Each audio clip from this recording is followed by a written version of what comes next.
যে ভাই আমার তো আকুদ আকামে আমি কি শোনা যেতে পারবো, সেখান থেকে যদি একদিনও কম হয় তাহলে আপনি আপনার ভিসাটি আপনি খাদিম থেকে শোনে যেতে।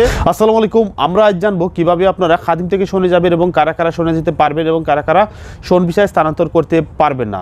এই বিষয়টি নিয়ে কিন্তু আলোচনা করার আগে আপনাদেরকে বলে রাখি যে আপনাদের মধ্যে থেকে অনেকে আমাকে ফোন করেছেন এবং ফোন করে জানতে আমি 8 বছর 10 বছর এমনকি 12 বছর পর্যন্ত কুয়েতে অবস্থান করছি, কিন্তু হচ্ছে কি আমি গত 1 বছরের ভিতরে আমি দেখা যাচ্ছে আমার কফিল চেঞ্জ করেছি, অর্থাৎ গত 8 মাস আগে আমার কফিল চেঞ্জ করেছি বা 6 মাস আগে কফিল চেঞ্জ করেছি, এমনকি 1 সপ্তাহ আগে কিন্তু আমার কফিল চেঞ্জ করেছি, অথচ আমি গত 10 বছর যাবৎ কুয়েতে অবস্থান করছি।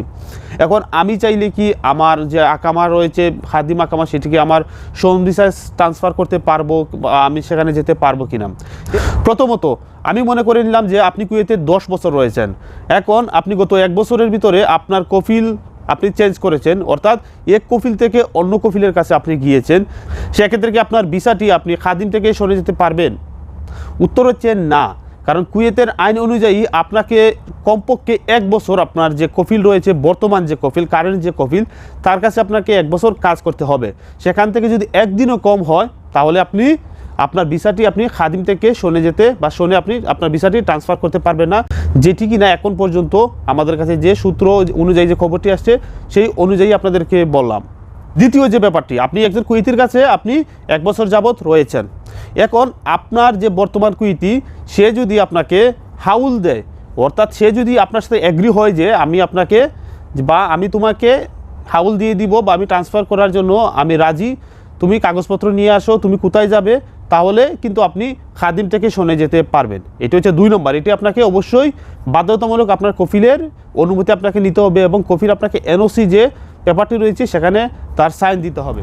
তৃতীয় যে ব্যাপারটি, আপনি যখন খাদিম থেকে শোনে যেতে চাচ্ছেন, সবচেয়ে আরও গুরুত্বপূর্ণ বিষয় হচ্ছে কি আপনি কোথায় যাচ্ছেন, আপনি কি কাজ করছেন বা কোন বিষয়ে আপনি ট্রান্সফার করতে যাচ্ছেন। অনেকে আমার কাছে প্রশ্ন করেন যে ভাই আমি তো আমার কফিল আমাকে ছেড়ে দিচ্ছে বা দিবে বলছে, এখন আমি কোথায় গিয়ে কাজ করব। এটি কিন্তু গুরুত্বপূর্ণ, কারণ আপনি বর্তমানে কাছে অনেকে 180 দিনার 200 দিনার 150 দিনার বা যতই আপনি স্যালারি পাচ্ছেন, এখন আপনি একটি কোম্পানিতে আপনি যেতে চাচ্ছেন, সেক্ষেত্রে আপনার কফিলও আপনার সঙ্গে এগ্রি।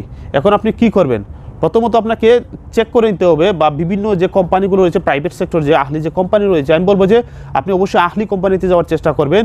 সেখানে আপনি খোঁজখবর নেন, আপনার যে সিভি রয়েছে সেখানে দেন, অর্থাৎ আপনার যে কাজের কোয়ালিফিকেশন, আপনি কী কাজ জানেন সেই বিষয়গুলো তাদের কাছে তুলে ধরেন এবং ভালো একটি কোম্পানিতে অবশ্যই আপনি সেটি করার চেষ্টা করুন, অর্থাৎ আপনার ভিসাটি সেখানে হাউল করার চেষ্টা করুন। এতে করে হবে কি আপনি 2 টাকা বেতন কম পান, কিন্তু একটা কোম্পানির আন্ডারে চলে গেলে তখন কিন্তু আপনি সেফলি সেখানে কাজ করতে পারবেন এবং স্যালারিটাও দেখা যাবে ঠিকঠাক মতো আসবে যদি ভালো কোম্পানি হয়, আর আহলিতে অবশ্যই কোম্পানিগুলো কিন্তু ভালো হয়।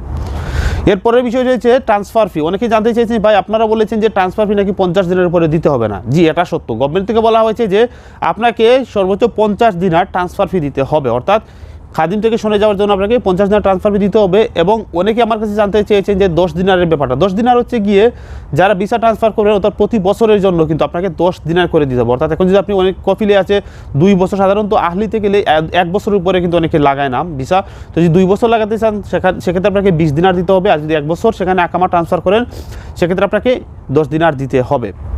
এরপর অনেক আকুদ আকামাদারি যে সমস্ত বাইরা রয়েছেন তারাও কিন্তু আমার কাছে জানতে চাইছেন যে ভাই আমার তো আকুদ আকামা আমি কি শোনে যেতে পারবো।